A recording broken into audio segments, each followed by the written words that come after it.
Hey guys, అందరూ శ్రీరామనవమి ఎలా జరుపుకున్నారు నాకు కామెంట్ సెక్షన్లో చెప్పండి. సో నేనైతే ఇక్కడ ఇంట్లో ఫస్ట్ పూజ చేసేసుకుంటున్నాను. తులసి అమ్మకి దీపం పెట్టేసి అండ్ అలాగే ఇంట్లో కూడా దీపం పెట్టేసాను అనమాట.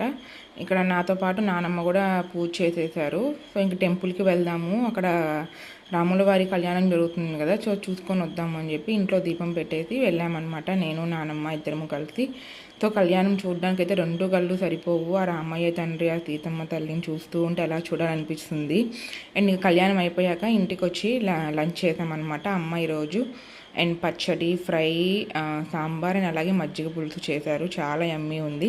అండ్ అలాగే ఈవినింగ్ బాబా టెంపుల్ దగ్గర ఉరుసు ఉత్సవం జరుగుతుందనమాట. చాలా చాలా బాగా చేస్తారు. నాకు తెలిసి నెల్లూరులో తప్ప ఇక్కడ తప్ప ఇంకెక్కడ ఇంత బాగా చేయరేమో అనిపిస్తుంది. మీరు కూడా చూడండి, చాలా చాలా కన్నుల పండగగా ఉంటుంది చూడడానికి.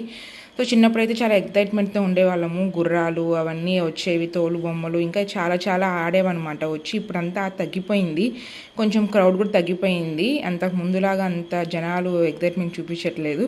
సో మీతో కూడా షేర్ చేసుకోవాలని చెప్పి చూపిస్తున్నాను. సో అది రథం అనేది దర్గా దగ్గరికి వెళ్ళి దర్గా దగ్గర గంధం తీసుకొని మళ్ళీ వస్తుంది అనమాట, అందరికీ పంచుతారు. సో ఇదే అండి వీటి